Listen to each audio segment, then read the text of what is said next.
एक समय की बात है, भगवान बुद्ध अपने शिष्यों के साथ एक गांव में प्रवास कर रहे थे।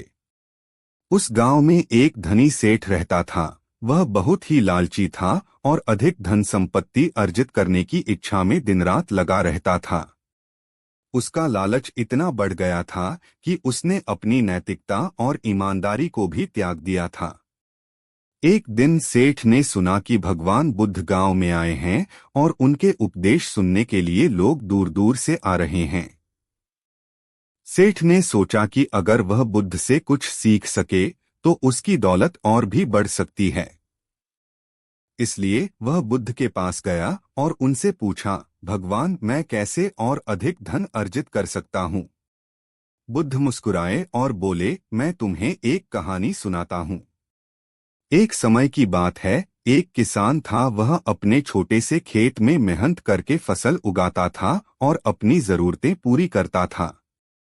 एक दिन किसान ने अपने खेत की मिट्टी में एक चमकदार पत्थर देखा। जब उसने उस पत्थर को उठाया तो वह समझ गया कि यह कोई साधारण पत्थर नहीं है, बल्कि एक कीमती रत्न है। किसान ने उस रत्न को बेचने का निर्णय लिया और उससे बहुत सारा धन प्राप्त किया। लेकिन अब उसके मन में लालच ने घर कर लिया। उसने सोचा, अगर मेरे खेत में एक रत्न है तो और भी रत्न हो सकते हैं।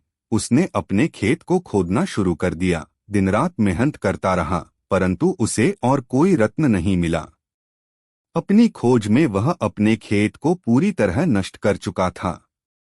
अब उसके पास न तो फसल उगाने का खेत बचा था और न ही वह धन जो उसने रत्न बेचकर कमाया था। उसका लालच उसे बर्बादी की ओर ले गया। बुद्ध ने कहानी समाप्त करते हुए कहा, लालच एक ऐसी अग्नि है जो सब कुछ नष्ट कर देती है। संतोष और मेहनत से अर्जित धन ही सच्चा सुख देता है। अगर तुम वास्तव में समृद्ध होना चाहते हो तो अपने लालच को त्याग कर ईमानदारी और परिश्रम का मार्ग अपनाओ। सेठ ने बुद्ध की बातों को गहराई से समझा और उसने अपने लालच को त्यागने का प्रण लिया।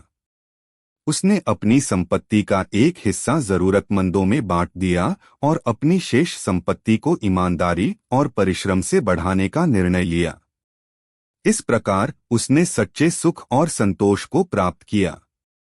यह कथा हमें सिखाती है कि लालच हमें विनाश की ओर ले जाता है, जबकि संतोष और परिश्रम से ही सच्चा सुख और समृद्धि प्राप्त होती है।